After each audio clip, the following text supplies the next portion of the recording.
Will the guests please rise for the arrival of the official party, playing of the national anthem, and the invocation.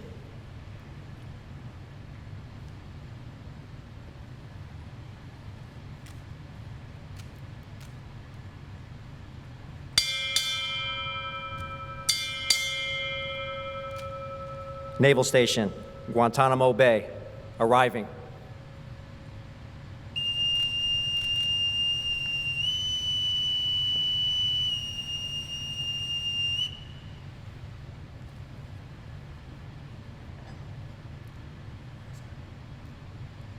Color Guard, parade the colors.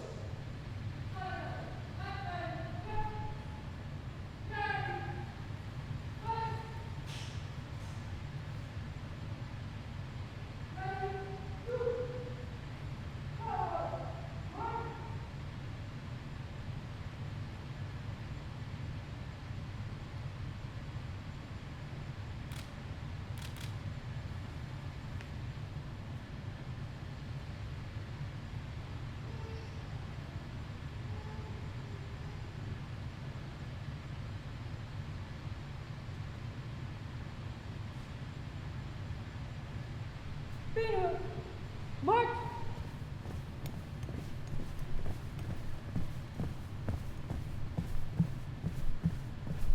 Guard! Huh! Present! Arms!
Color Guard, retire the colors. Shoulder! Arms! Mark down! March! Forward! March!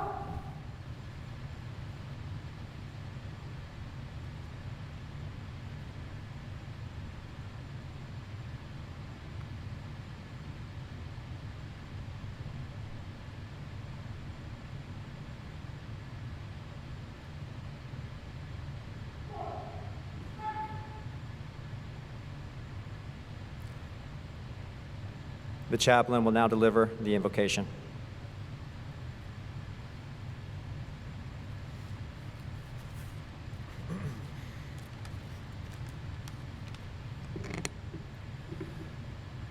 Let us pray.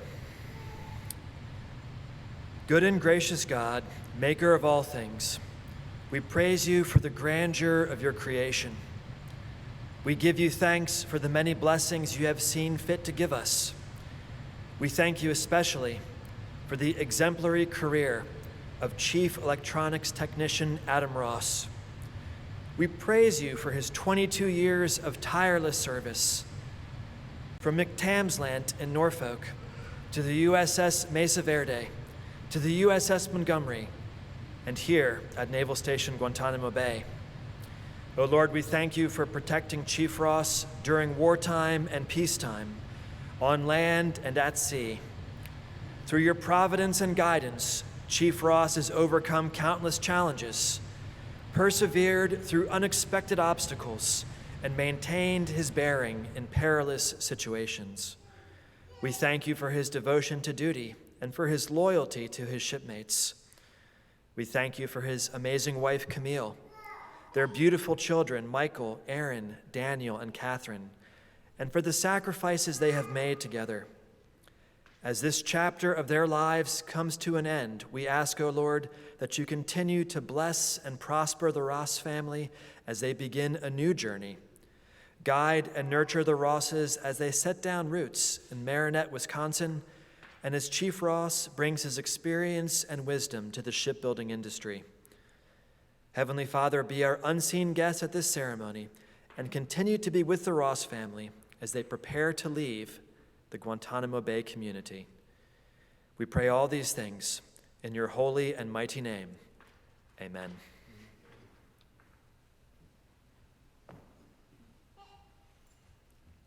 Ladies and gentlemen, please be seated.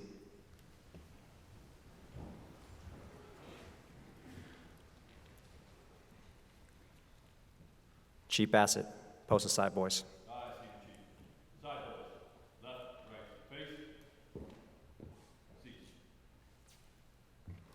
Good morning. I would like to welcome all of you to this special occasion, marking the retirement of Chief Ross. We are gathered this morning to witness the final stage in a very full and productive 22-year military career. We are also gathered to say thank you to a well-deserving shipmate. Thank you for the many contributions which have made our Navy a stronger and more capable force in our never-ending fight for peace in this sometimes troubled world. Thank you for the many dedicated hours and personal initiative that helped make Naval Station Guantanamo Bay, Cuba, the proud professional organization it is today. Thank you for being the type of leader that has ensured the next generation of sailors are ready to meet the challenges of tomorrow. Just as this is an end in one phase of your life, it is the beginning of another. Our gathering today also gives us the opportunity to wish you success in all your future endeavors as you look forward to new challenges ahead on the horizon. I extend an especially warm welcome to Chief Ross's family and other family members and friends present today, here and online. I know that you, more than any of us, are vividly aware of the sacrifices that Adam has made in the service to our country. And I speak for the entire command when I say thank you and how pleased we are to have you here today. At this time, as my great pleasure, I introduce the commanding officer and guest speaker, Captain White. Thank you so very much. I want to start by saying thank you to the color guard for coming out here and doing the colors. They always do a great job with it. Also, Chaplain did a great job with the is it invocation? Is there a star with it? Yeah. All right. With that, you did a great job. What can you say about somebody who's about to retire? I'll tell you what you start with. You start by thanking the family. Let me see if I can get that right. So the family: Camille, Michael, Aaron, Daniel, and Catherine. I got them all right. They're 10, 7, 5, and 3. Thank you so much for being here. What can you say about Chief Ross? What can you say about somebody who dedicated 22 years of service to the Navy? I'll tell you what you can say. He couldn't have done it without his family. And on cue, the thing goes off. So he couldn't have done it without his family. As we recognize the accomplishments and the service of Chief Ross, I'm going to say a couple of things about him, but everything good that he did because he had the support of his family. We often don't think about this. We think somebody joins the Navy on their own. They don't. When you join the Navy, your wife joins the Navy with you. Your children, future children join the Navy with you. They serve as much as you do. They go wherever the Navy tells you to go, whether they wanted to go to Gitmo or not, serve on the USS Austin or not. That's what the Navy asked us to do, and that's what he did. The reason I remember the Austin specifically, it's an old ship, LPD-4. My first deployment, I believe it was the Kearsarge Battle Group, or CSG, whatever they call it now, had the LPD-4. So when I saw it, I got excited about that. Tells you a little bit about me. I get excited about meaningless stuff that I remember the name of a ship that I deployed with. But this is not about me. Like I told the XO to tell me, keep me focused. This is about Chief Ross and his family. As I'm looking outside, not outside, forward, I'm seeing people like Tucker and Chad and Chief Boyd. I'm like, wow, this must be a serious occasion these people showed up to. They don't show up to anything. And then, and then I see Joel Smith back there. And I'm like, wow, that is really a serious occasion that we have Joel Smith showing up. And it goes down the list. ABH-1 Strong, Hamilton, Bassett, they're all here. They're all here, and Denise. I'm not gonna call everybody out. Gosh, you're all here. You're all here. Alex is your name, isn't it? Yeah. Anyway, this is really about the retirement of Chief Ross. This is not about former Chief Arujo or McMichael back there or even, what's the name of the WEPS officer back there? Hagenberger, yeah, that's what it is. He's sitting back there hiding out. So, M. Morris, I haven't forgotten about you. Anybody else in a flight suit? Anyway, this is about Chief Ross. Somebody mentioned earlier. Valencia, she's there. Even the supply folks showed up. Lowe, she's even here. All right. The NDCs even showed up. Wow, this is amazing. I'm staying away from you. I've given you enough at the khaki ball. Back to this. All right, this is about Chief Ross and his family. So I will say this. A lot of folks joined the Navy after September 11th because they felt a calling to join after that. Chief Ross joined the Navy before that. It was sometime in May when he reported to Great Lakes. I believe it was May 2001. That's when he started his service. And what's unique about Chief Ross and his family is that he's from Wisconsin, if he hadn't told you that, and his wife is from Wisconsin. And I assumed that they met in Wisconsin, which would be a valid assumption, but it wasn't true. My understanding is that, and if it's not true, if what I'm saying is wrong, just go along with it. I'm gonna rewrite your history. My understanding is they met in Virginia and they married in Virginia. Is that not true? You got married in Virginia, right? Wisconsin. In Wisconsin. So everything I'm telling you is not true. Who are we talking about? Anyway, they grew up only 20 minutes apart, and they met and they built a life together. And now they're retiring from the Navy together. I'll tell you, when I think of anybody on this installation, some things come to mind, different things about different individuals. When I think about Chief Ross, I think about a person of the highest integrity. Chief Ross cared very much about his people. And even when things did not go right, Chief Ross was the first person to come up to me and say, we messed up here, I could have done better here, I could have done better there. When somebody shows you that they take responsibility, when somebody shows you that they will come clean, you trust this person unconditionally. It's something I've done with Chief Ross. Now, it's not all wonderful for Chief Ross because I wanted to keep him here after he retired. So we went and selected him for a position, and he said yes. So you're thinking he's staying with us, but he isn't. So unfortunately, the process to get a waiver took a little longer than it should have, or that it normally does. And the family, Camille and Chief Ross, elected to accept another position somewhere else. And I believe that this is probably the right choice. And I know that for a fact because we were flying that day, and he called or texted me and he said, we have decided to move on to a different job. And then I saw them at the khaki ball, and you can see they were at peace with that decision. I think they gave it the old serious consideration, and then they arrived at the right decision. So I wish you the best of luck in your future. The Naval Station will always be grateful for your service. The people you've trained, Chief, will always be grateful for your service. And the memory that you created here will always be with you. The memories you take with you, the memories that everyone here will remember about you and your service here at the Naval Station. As we say goodbye to Chief Ross, because I believe he goes on leave here in the near future, and then he goes to continue on his out processing, I can tell you that I am grateful for your service. I'm grateful for your family's service. The Naval Station is grateful for your service. The nation is grateful for your service. Thank you very much.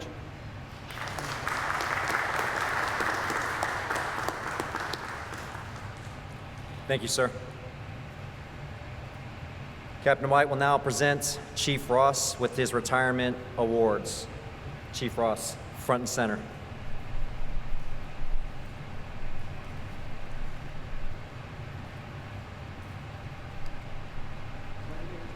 He's going to give you the award, sir.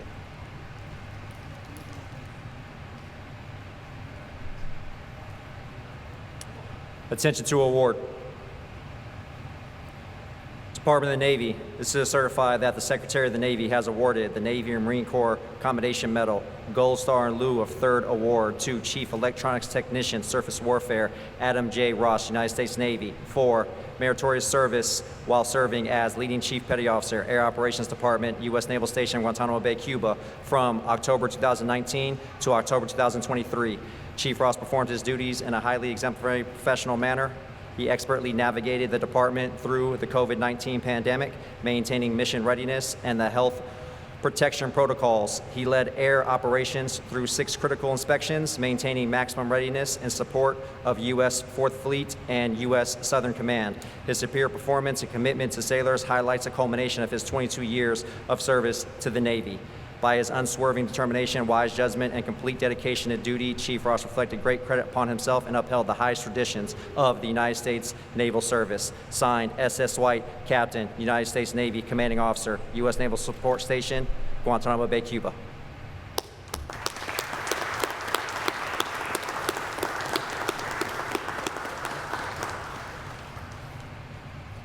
Captain White will now present the retirement certificate.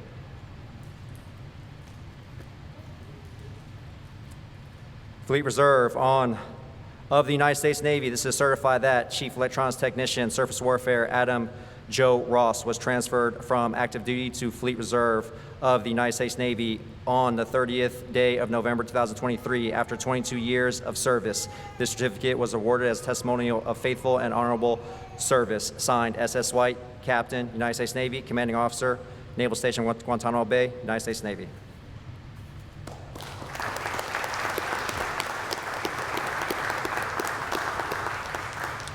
Captain White will now present the presidential certificate from President Biden. Certificate of Appreciation for Service in the Armed Forces of the United States of America, ETC SW Adam J. Ross. I extend my personal gratitude and my sincere appreciation of a grateful nation to you for your patriotic service to our country. Your bravery and dedication in the armed forces help protect your fellow Americans during a critical moment in history and contribute to the world of greater security and growing prosperity. Your devotion to duty, honor, and country, in keeping with the long traditions of the finest military in the world, embody the American ideal of selfless service. Our nation owes you an incredible debt. Your commitment and the example you set will inspire future generations to serve with pride and to keep our country secure. You represent the best of our nation, and I join our fellow Americans in saluting your honorable service. I wish you happiness and success in your next chapter. Signed, Commander-in-Chief.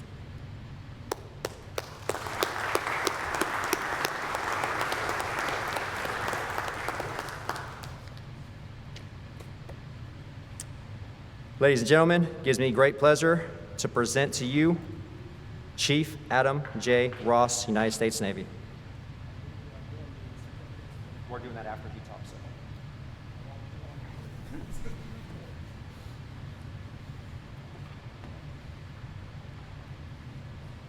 Please be seated. And now comes the really hard part. Good morning, Captain. Thank you for coming. XO, Chief's Mess, guests, I thank you for your time coming here this morning. This ceremony is dedicated in memory of the service of my grandfather. His name, Robert Pobley. He was a signalman second class during World War II. There will be a little bit more about that later in the ceremony.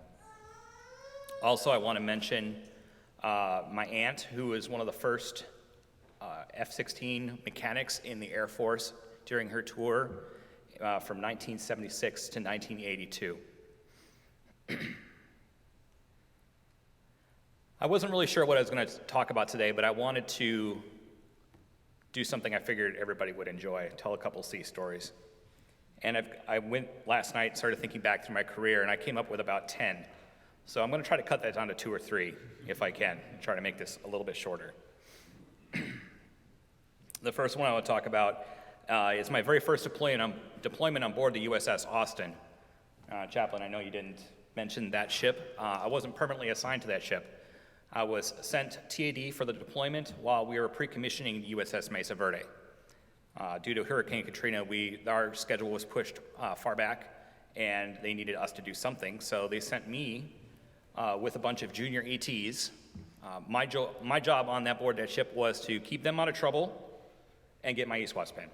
Those are the two things that my department had told me to do. I do remember one time going on deployment. Those who don't know, I don't drink. I've had 4 drinks in my entire life, and all of those were on deployment in foreign cities. But this is not a drinking story. That's not what this is about. Those drinks were at meals. But I was always the designated non-drinker, probably the most thankless task in the entire United States Navy. For those who don't know, going overseas, and if you go ashore to enjoy some liberty, you have to have a buddy. And usually the rule is that one of those buddies must be a non-drinker, so therefore I got picked a lot. So I went out with some of my fellow ETs on board the ship. We were exploring Bahrain. We were in the capital in Manama. And we spent all day on foot exploring different parts of the city. And I've never been one, and the chief's going to test this, I'm usually not one to be out at all during the night. Once it's about 7 o'clock, I'm done. That's probably a result of my upbringing growing up on a dairy farm, because at 7 o'clock, it was time to go and take care of the cows for the evening, wrap up those chores, and then go to bed and try to survive another day. But we hung out late that night. Finally, one of our ETs, I'm not going to mention names to protect the guilty, he decided, I need a massage in Bahrain. So he's got this hankering. I gotta get a massage, and I'm internally thinking, stop, please, just stop. We don't need to have this happen right now. It's dark. We don't know what's going on. So we found a cab, and this ET2 decided to ask the cabbie, hey, where can I get a massage?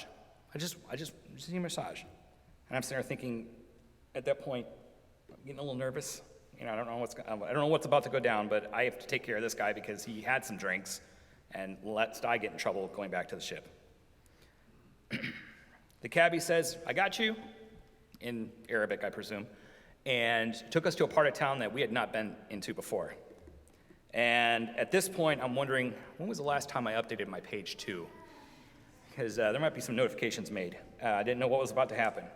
We stopped at a random hotel, and he was up there for 35 minutes. And I'm thinking this entire time, I'm going to mast. Because this guy is going to get hurt, something's going to happen, and there I'll be. So he made it back to the ship on time, and with the entire Liberty Party.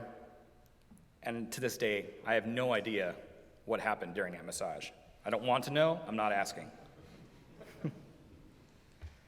Another quick little story in the line of the shenanigans that I've been typing out in here on my iPad. At my first command, there was an ET1 who found out that I grew up on a dairy farm. And considering he grew up in the city, he had absolutely no idea what life was like on a dairy farm. And he constantly peppered me with questions, constantly. Finally, I was going to be taking some leave back home, and he says, hey, when you go home, get a video camera and show us what life is like on the farm.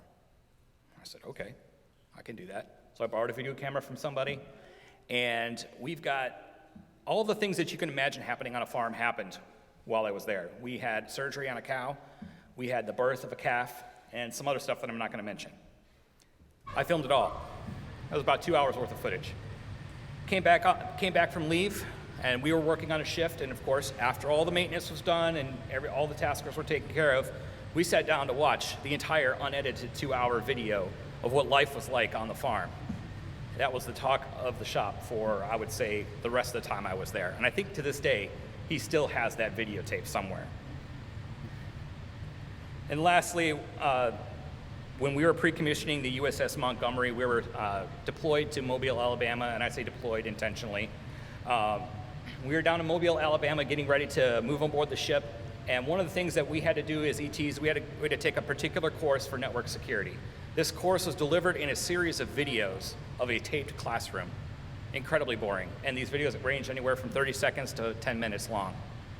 At the same time, MWR put together what was called the May Fit Challenge. So each department was working together as a department to rack up the most miles, the most push-ups, the most sit-ups, etc. Well, we were bored in that classroom watching these videos. So every time a video file would finish playing, we would all drop and do 10 push-ups, or 20, I don't remember, it was a long time ago. We racked up, in the course of 3 days, thousands of push-ups, and we all were very sore. To the engineering, after the May Fit Challenge was done, and we, of course, naturally, we won the push-up competition by a long shot. They accused us of cheating. To this day, the engineers will tell you that we cheated. They're like, you made those numbers up, there's no way. We explained it to them. We showed them, here's the video files, here's how long they are, here's how many times we did this. You can do the math, it works out, plus or minus 10%. They didn't believe us. And I will tell all the engineers from USS Montgomery, a pre-commissioning crew, we did not cheat. We did thousands of push-ups. We were that bored. Summing up a Navy career is never easy. I've thought about it for a while over the last few days. But in the end, all the memories that you take with you on your career are memories of people. Every story I told you was people. I didn't tell you about that one unrep where we almost collided with another ship. I didn't tell you about that time that the ship was deployed in the northern Gulf between the two oil terminals just off the coast of Iraq. Those are not the things I'm telling you about. I'm telling you about the people. The people are what matter. The relationships you forge over the years and the memories that you make.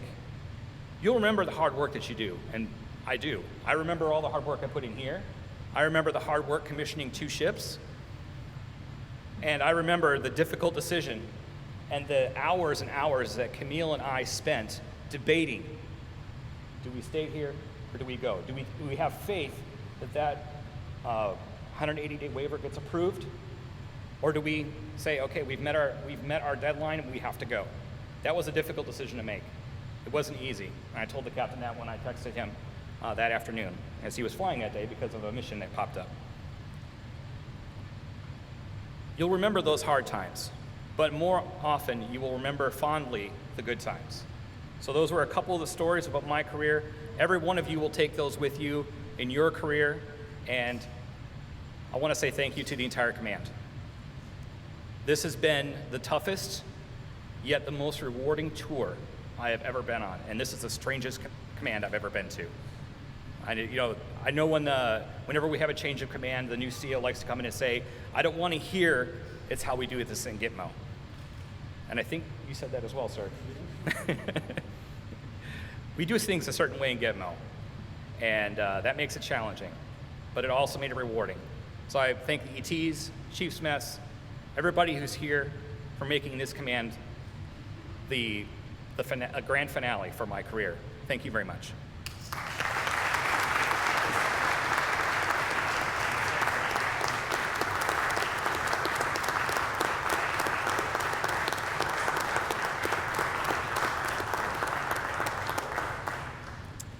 Thank you, Chief Ross. Mrs. Ross and family, will you please join Chief on stage? Captain White will now present family certificates.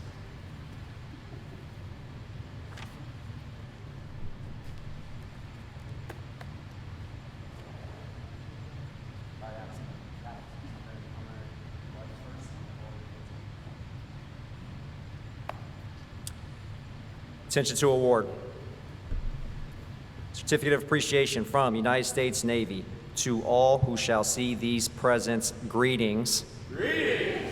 To Camille Stephanie Ross, by the authority vested in me, it is my pleasure to express the grateful appreciation of the United States Navy to you for your unselfish, patriotic, and devoted service during your husband's military career. Your unfailing support and understanding helped immeasurably to make possible his lasting contribution to the nation. To those who say a single man cannot make a difference, I say wrong. Your husband did. He made the Navy stronger and kept the nation safe.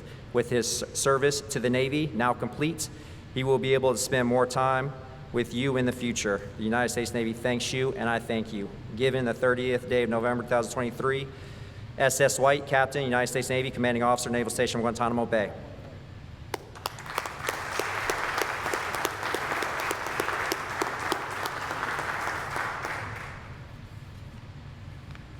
Certificate of appreciation from the United States Navy to all who shall see these presents. Greetings.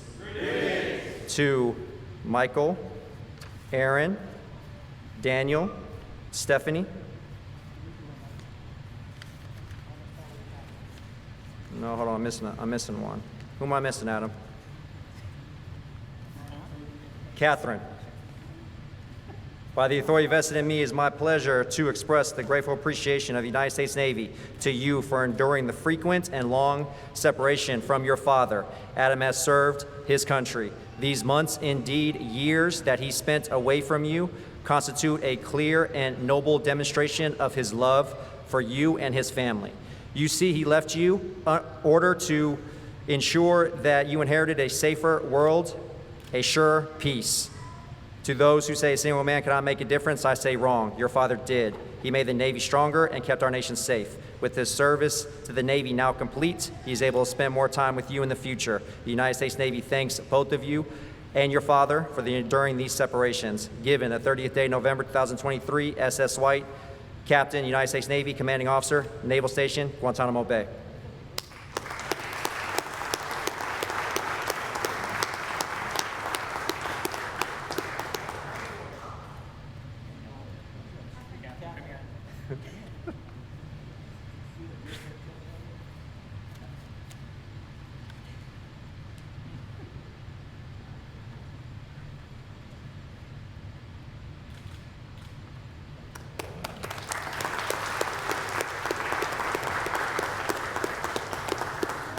Thank you, Mrs. Ross. Thank you, Captain White. ABH 1 Strong will now read Creating the Navy Wife. Ladies and gentlemen, please be seated.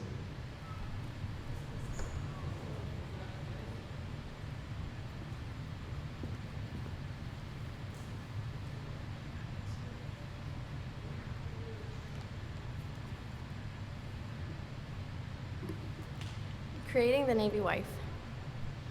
When the good Lord was creating Navy wives, he was into his 6th day of overtime. An angel appeared and said, "Are you having a lot of trouble with this one? What's wrong with the standard model?" The Lord replied, "Have you seen the specifications on this order? She has to be completely independent, must be sponsored to get on base, and have the quality of both mother and father during deployments. Be a perfect host to 40 or 4, run on black coffee or Dr. Pepper, handle emergencies without a beeper's manual, be able to handle the flu, birthdays, and move around the world if need be on a moment's notice. Have a kiss that can heal anything from a child's torn Valentine to her husband's weary day. Have the patience of a saint when waiting for the ship to come in, and have 6 pairs of hands." The angel shook her head slowly and said, "6 pairs of hands? No way." And the Lord answered, "Don't worry, we'll create other Navy wives to help her. Besides, it's not the hands that are causing the problem, it's the heart. The heart must swell with pride in her husband, sustain the ache of separations, beat on soundly and strongly when it's too tired to do so, and be large enough to say, 'I understand,' when really she doesn't, and say, 'I love you regardless.'" "Lord," said the angel, touching its sleeve gently, "go to bed. You can finish this tomorrow." "I can't," said the Lord. "I'm so close to creating something unique. Already I have one that heals herself when she is sick, can feed 3 unexpected guests who are stuck in the area due to bad weather, and can wave goodbye to her husband from a pier or a runway and fully understand that it is important to our country that he leaves." The angel circled the model of the Navy wife very slowly. "It's too soft," she sighed. "But tough," said the Lord excitedly. "You cannot imagine what this woman can do or endure." "Can she think?" asked the angel. "Can she think? Why, she can convert 1400 to 2 p.m. Finally, the angel bent over and gently ran her fingers across the model's cheek. "There's a leak," she pronounced. "I told you, you were trying to put too much into this model." "It's not a leak," said the Lord. "It's a tear." "What for?" asked the angel. The Lord replied, "It's for joy, sadness, pain, disappointment, loneliness, and pride." "You're a genius," explained the angel. The Lord looked somberly at the angel and replied, "I didn't put it there."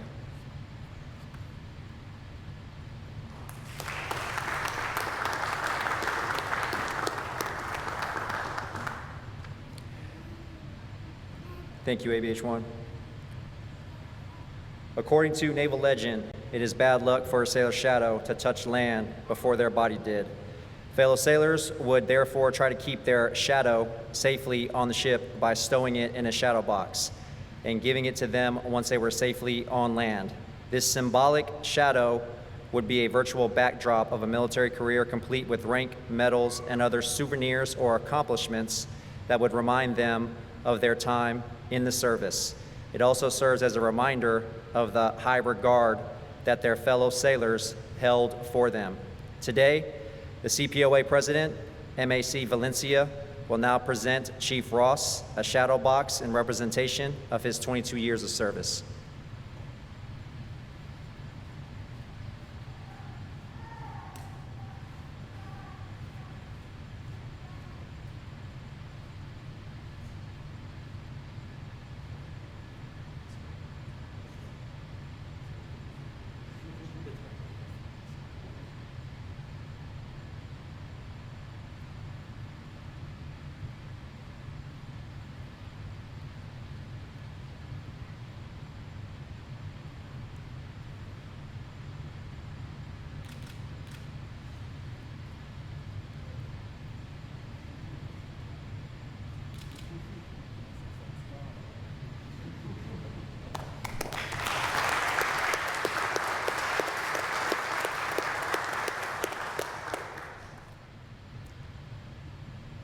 You guys can see it.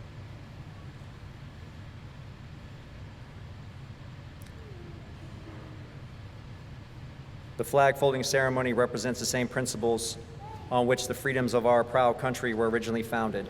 The portion of the flag denoting honor is the canton of blue containing the stars representing the states of our veterans of all generations who served in uniform. The canton field of blue dresses from left to right and is inverted when draped as a pall on a casket of a veteran who has served our country in uniform and made the ultimate sacrifice for the defense of our freedoms. In the armed forces of the United States, retreat accompanies securing the American flag. It signals the end of a duty day and provides an opportunity for honoring the flag, taking pride in rendering proper respect and to recognize freedom it stands for. At the ceremony of retreat, the flag is lowered, folded in a triangle fold, and the red and white stripes are folded into the blue like the light of day vanishing into the darkness of the night, and is kept under watch throughout the evening as a tribute to our nation's honored dead. The next morning, it is brought out at the ceremony of reveille, signifying the start of a duty day, and is run aloft as a symbol of our belief in the resurrection of the body. The flag used in this ceremony is one of great personal significance to Chief Ross. He received this flag while stationed on board USS Mesa Verde after passing of his grandfather, former signalman 2nd Class Pable. SM-2 Pable volunteered to serve in the United States Navy during World War II, guiding amphibious craft ashore as a part of the Amphibious Forces 8th Fleet Northern African Campaign. SM-2 Pable served his country honorably from 1943 to 1946, and his service was a part of Chief Ross's inspiration to join the Navy in early 2001. This flag was also flown aboard USS Montgomery, LCS-8, and Naval Station Guantanamo Bay to honor the faithful and honorable service of this signalman 2nd Class. Flag folders, post.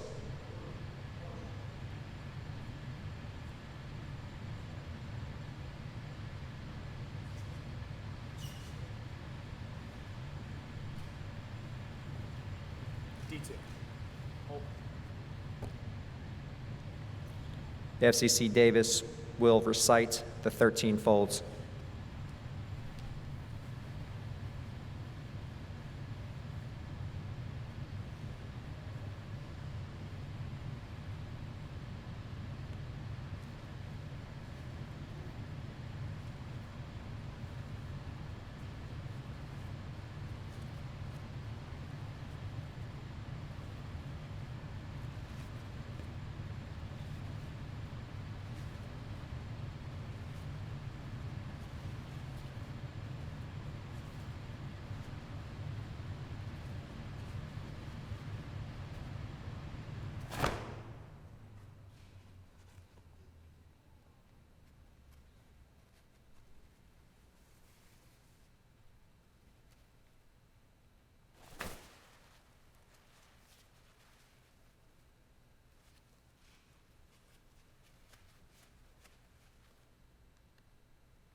The first fold, in honor of the 13 original colonies and our forefathers who founded this great nation, we salute you.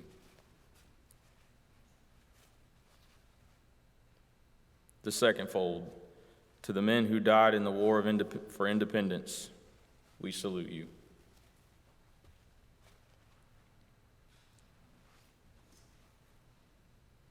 The third fold, to those men who fell in the War of 1812 to preserve our freedom, we salute you.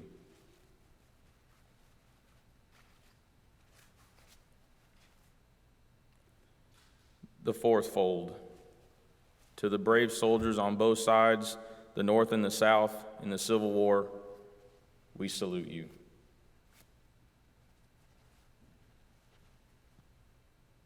The fifth fold, to those who shed their blood in the name of hope and freedom in the Great War, we salute you.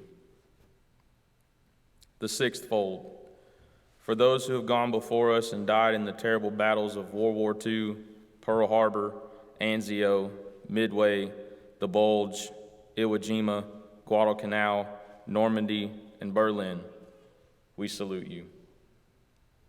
The seventh fold, to the men of the 1st Marine Division who, in a rearguard action at the Chosin River in Korea, saved their battalion and the lives of their brother Marines, we salute you. The eighth fold, for the brave men and women of our armed forces who died on the fields of fire in Vietnam and whose names will live on forever on that hallowed hall, we salute you. The ninth fold, for those who lost their lives and suffered by the horrific and unspeakable terrorist attacks of September 11th, and those who continue to pay the ultimate sacrifice in action during the post-9/11 operations, we salute you. The 10th fold, for our emergency response personnel and on-site first responders, police, firefighters, paramedics, doctors, and nurses, we salute you. The 11th fold, to God, our parents, and our families who we love and respect, we salute you. The 12th fold, to the men and women of our armed forces, the arsenal of democracy and the hammer of freedom, we salute you.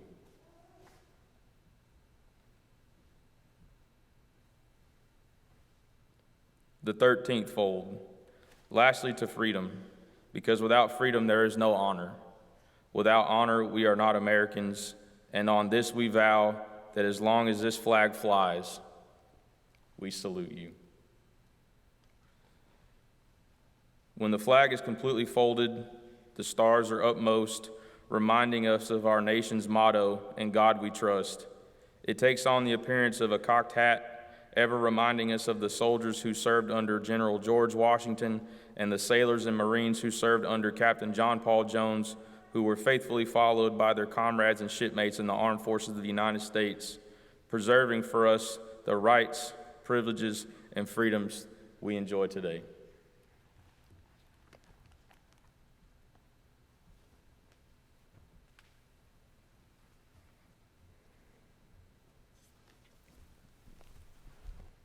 Flag folders, post.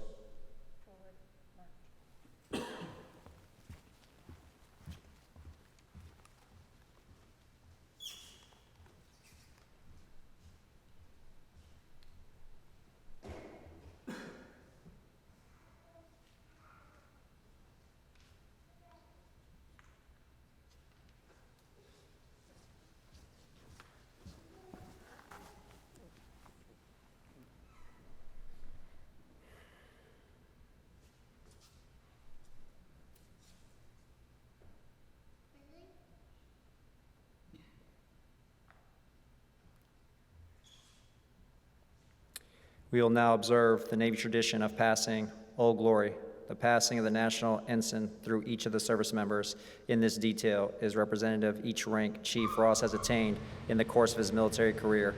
Joe Henderson will be reciting Old Glory. Flag detail, post.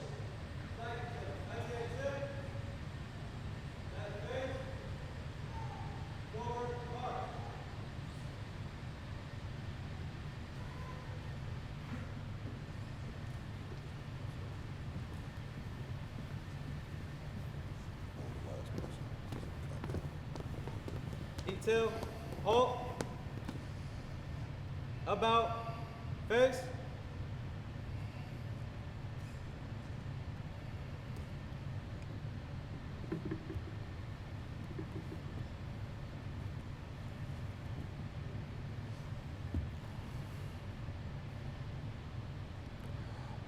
I am the flag of the United States of America. My name is Old Glory. I fly atop the world's tallest buildings. I stand watch in America's halls of justice. I fly majestically over great institutions of learning. I stand guard with the greatest military power in the world. Look up and see me. I stand for peace, honor, truth, and justice. I stand for freedom. I am confident. I am arrogant. I am proud. When I'm flown with my fellow banners, my head is a little higher, my colors a little truer. I bow to no one. I am recognized all over the world. I am worshiped. I am saluted. I am respected. I am revered. I am loved, and I am feared. I have fought in every battle of every war for more than 200 years. At Gettysburg, Shiloh, Appomattox, San Juan Hill, the trenches of France, the Argonne Forest, Anzio, Rome, the beaches of Normandy, Midway, Guadalcanal, Okinawa, Korea, Vietnam, Afghanistan, in the Persian Gulf, and a score of places long forgotten, but by all those who were there with me. I was there. I led my soldiers. I followed them. I watched over them. They loved me. I was on a small hill in Iwo Jima. I was dirty, battle-worn, and tired, but my soldiers cheered me. I was proud.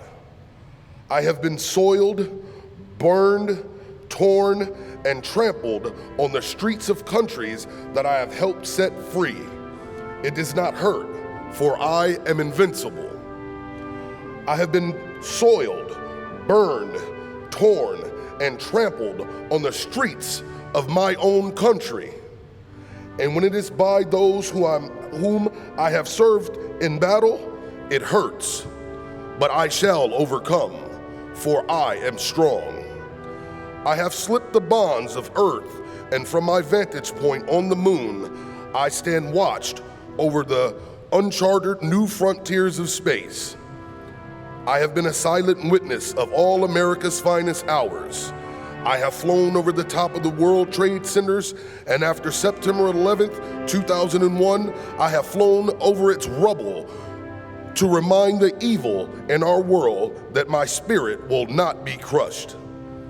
The American people will not be broken, but my finest hour comes when I am torn into strips to be used as bandages for wounded comrades on the field of battle.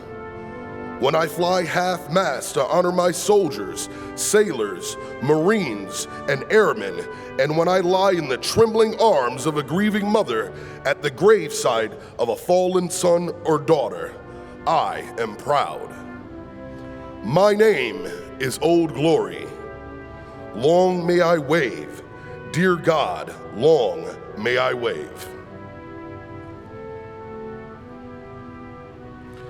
Chief Ross, on behalf of our shipmates on board Naval Station Guantanamo Bay, Cuba, and around the Navy, we present you with the military's members' most cherished possession, the National Ensign of the United States of America, under which you have so proudly served and so honorably defended. This flag was flown in Guantanamo Bay, Cuba, San Diego, California, and Norfolk, Virginia, and it is the true emblem of our unity, thoughts, power, and purpose as a nation. Accept it, display it, and remember that the young men and women you have trained, guided, and inspired will follow in your footsteps and serve it with equal pride. Flag detail, post. Flag detail, attention, forward, march.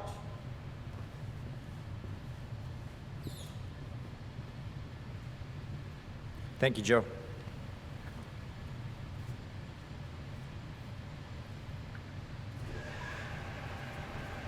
RSC Fernando will now recite the watch.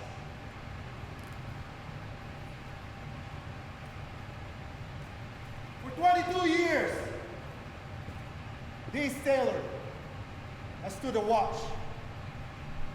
While some of us were in our bunks at night, this shipmate stood a watch. While some of us were in school, learning our trades, Chief Ross stood a watch. Yes, even before some of us were born into this world, this leader stood a watch. In those years, when the storm clouds of wars were seen brewing the horizon of history, this chief petty officer stood a watch. Many times, he would cast an eye ashore and see his family standing there, needing that guidance and help, needing that hand to hold during those hard times. But he still stood a watch. He stood a watch for 22 years. He stood a watch so we, our families, and our fellow countrymen could sleep soundly in safety each and every night, knowing that a sailor stood a watch. Today, we are here to say, shipmate, the watch stand relieved, relieved by those you guided, trained, and led. Who will take the watch?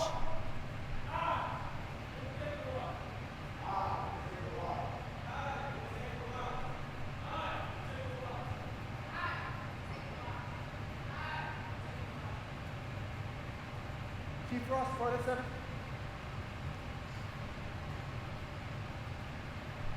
Shipmate, stand relieved. We have the watch.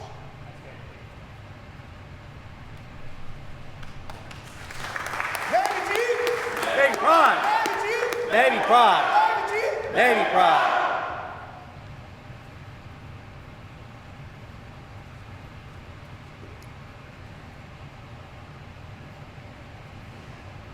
Chief Air Traffic Controller Gail Ansadri will now recite the CPO retirement creed via pre-recorded video. All Chief Petty Officers, past and present, please stand. Ladies and gentlemen, please direct your attention to the screens. All Chief Petty Officers, past and present. Cover. 2. Attention to the CPO retirement creed. Adam, you have on this day experienced that which comes to all of us who serve on active duty in our Navy. I say our Navy because your departure from active duty in no way terminates your relationship. By law and tradition, U.S. Navy retirees are always on the rolls, ever ready to lend their service when the need arises. The respect that you have earned as the Chief was based on the same attributes that will carry you into retirement. You should have no regrets. Do not view your retirement as an end of an era, but rather orders to a new and challenging assignment, to a form of independent duty. Remember well that you have been, and will always be, an accepted member of the most exclusive of all fraternities, that of the U.S. Navy Chief Petty Officers. The active duty chiefs salute you. Hand, salute. Ready? 2. Your retired chiefs welcome you. We wish you all the traditional fair winds and following seas. Chiefs, please be seated.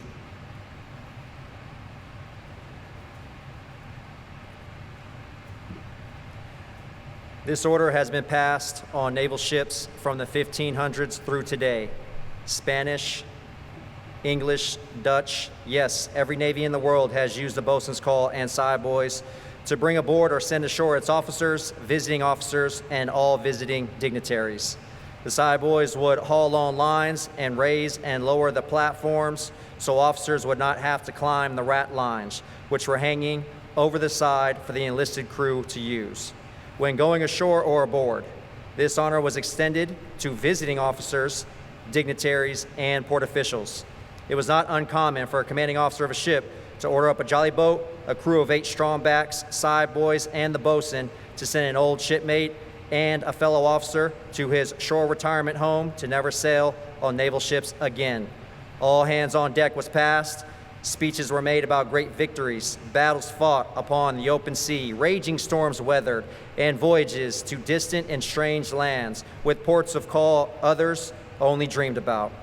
Then a fine sword, a brace of pistols, a rifle or a musket, or maybe a sea chest of fine wood bound in brass was presented to remind him of the crews and ships with which he had served. The bosun would stand tall with side boys. The retiree requested permission to go ashore.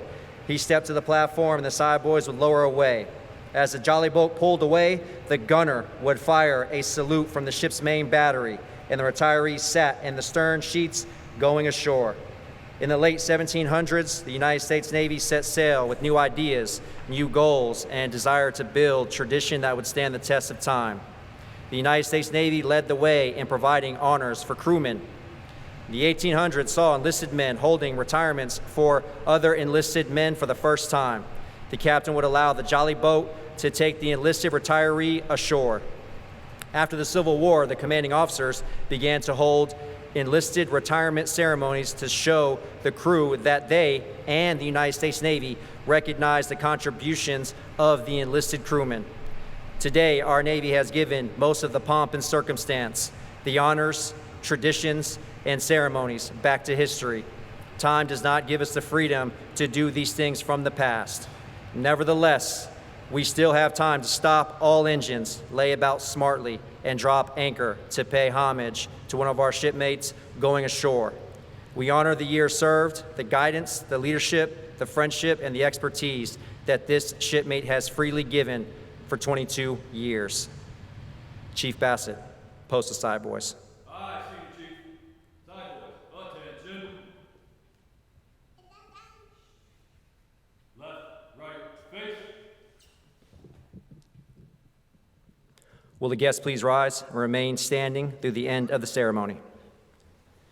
The chaplain will now deliver the benediction.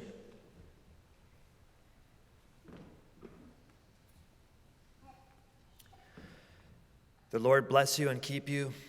The Lord's face shine on you with grace and mercy. The Lord look upon you with favor and give you peace. The Lord give you fair wind and following seas today and forevermore. Amen.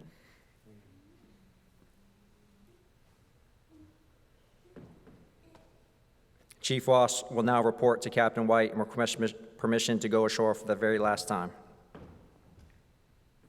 Sir, request permission to go ashore.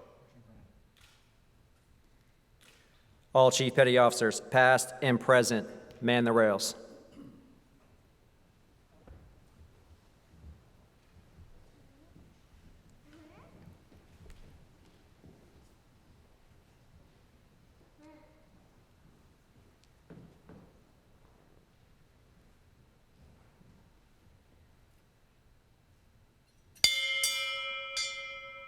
Chief Electronics Technician, Surface Warfare, Adam J. Ross, United States Navy, retired, departing.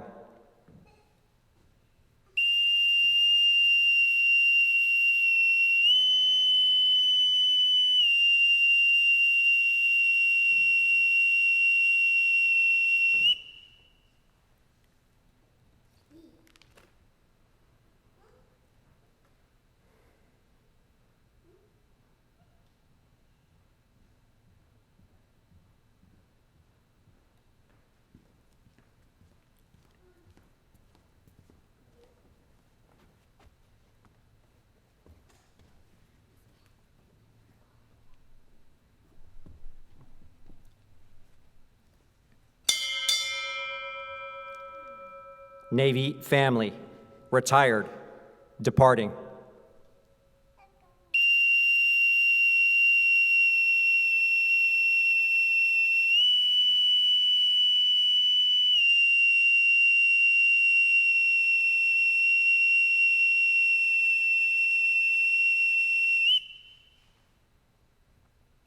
Ladies and gentlemen, this now concludes the retirement ceremony. On behalf of Adam and his family and the entire command, I would like to thank you for your attendance. In accordance with Navy tradition, cake and ice cream will be available in the Chapel Annex Fellowship Hall on the left after the main entrance to the Chapel Annex across the parking lot. Thank you.